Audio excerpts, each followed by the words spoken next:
आज यूपी समेत 5 राज्यों में चुनाव की तारीखों का ऐलान होगा। दोपहर 12 बजे चुनाव आयोग की प्रेस कॉन्फ्रेंस। सूत्रों के मुताबिक फरवरी से मार्च के बीच 5 राज्यों में चुनाव हो सकते हैं। यूपी में 7 चरण में, मणिपुर में 2 चरणों में और बाकी राज्यों में एक ही चरण में चुनाव कराने की योजना। मार्च में नतीजे आने की उम्मीद। समाजवादी पार्टी में बाप बेटे का दंगल जारी है। कल लखनऊ में मुलायम, शिवपाल और अखिलेश के बीच 3.5 घंटे तक चली बैठक के बाद भी कोई नतीजा नहीं निकला। बाप बेटे का झगड़ा सुलझाने के लिए आज आजम खान फिर मुलायम से मिलेंगे। कल आजम ने कहा था कि उम्मीद अभी बाकी है। चुनाव आयोग में अखिलेश खेमे ने साइकिल पर दावा ठोका। रामगोपाल ने चुनाव आयोग को बताया 90% विधायक अखिलेश के साथ हैं।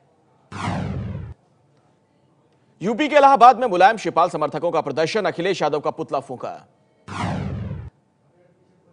यूपी में एबीपी न्यूज लोकनीति सीएसडीएस के ओपिनियन पोल में किसी भी को बहुमत नहीं। समाजवादी पार्टी को 141 से 151 सीटें मिलने का अनुमान। बीजेपी को 129 से 139, बीएसपी को 93 से 103 और कांग्रेस को सिर्फ 13 से 19 सीटें मिलेंगी। ओपिनियन पोल के मुताबिक 30% वोट के साथ समाजवादी पार्टी सबसे आगे है। बीजेपी को 27% और बीएसपी को 22% वोट मिलने का अनुमान। अखिलेश 28% वोट के साथ सीएम पद के लिए पहली पसंद है। मायावती दूसरे नंबर पर और बीजेपी के योगी आदित्यनाथ तीसरे नंबर पर हैं। मुलायम को सिर्फ 3% लोगों ने पसंद किया। अगर अखिलेश और मुलायम गुट अलग अलग चुनाव लड़ते हैं तो अखिलेश गुट वाली पार्टी को 82 से 92 सीटें मिलने का अनुमान है। मुलायम के गुट वाली पार्टी को 9 से 15 सीटें मिल सकती हैं। बीएसपी को 110 से 120 सीटों का अनुमान।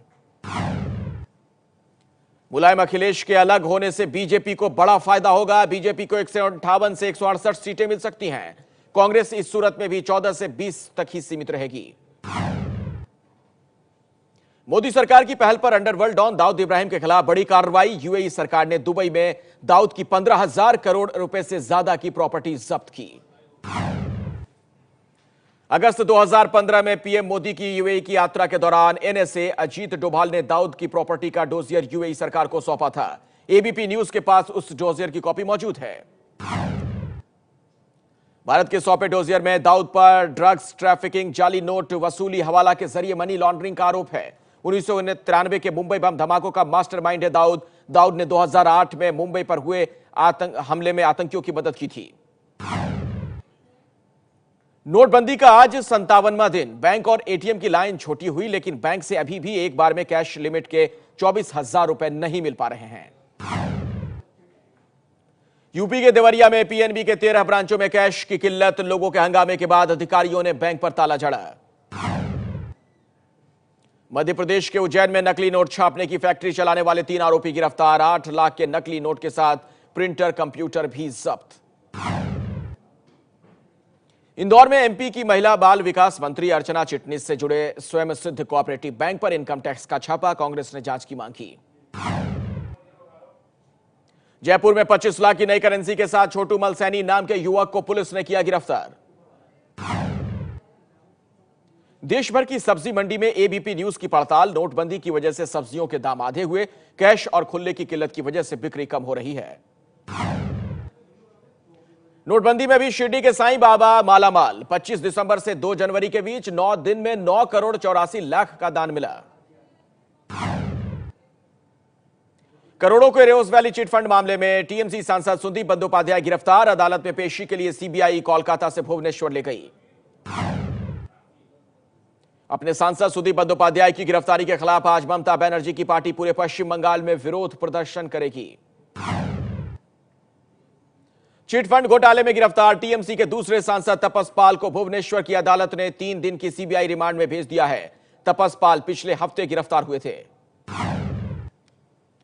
कोलकाता में तृणमूल कार्यकर्ताओं ने बीजेपी दफ्तर पर तोड़फोड़ की। बीजेपी कार्यकर्ताओं से झड़प भी हुई। दिल्ली के पूर्व उपराज्यपाल नजीब जंग ने इस्तीफे से पहले केजरीवाल सरकार के खिलाफ भ्रष्टाचार के 7 मामले सीबीआई को भेजे थे। 2 मामलों में एफआईआर दर्ज। तमिलनाडु कैबिनेट की आज आपात बैठक। एआईएडीएमके प्रमुख शशिकला को सीएम बनाने पर हो सकता है फैसला। सांसद थंबी दुरई ने शशिकला को सीएम बनाने की मांग की थी।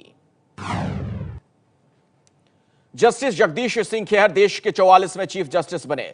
राष्ट्रपति प्रणब मुखर्जी ने राष्ट्रपति भवन में शपथ दिलाई। पीएम मोदी भी कार्यक्रम में मौजूद थे। बिहार के समस्तीपुर में पत्रकार की गोली मारकर हत्या, अज्ञात हमलावरों ने वारदात को अंजाम दिया। हैदराबाद में लावारिस मिली नवजात बच्ची को पुलिस ने अस्पताल में भर्ती करवाया, बच्ची को फेंकने वालों की तलाश। बीसीसीआई का बॉस बनने की अटकलों पर बोले गांगुली, मैं अध्यक्ष बनने की योग्यता नहीं रखता, गावस्कर ने गांगुली का नाम सुझाया था।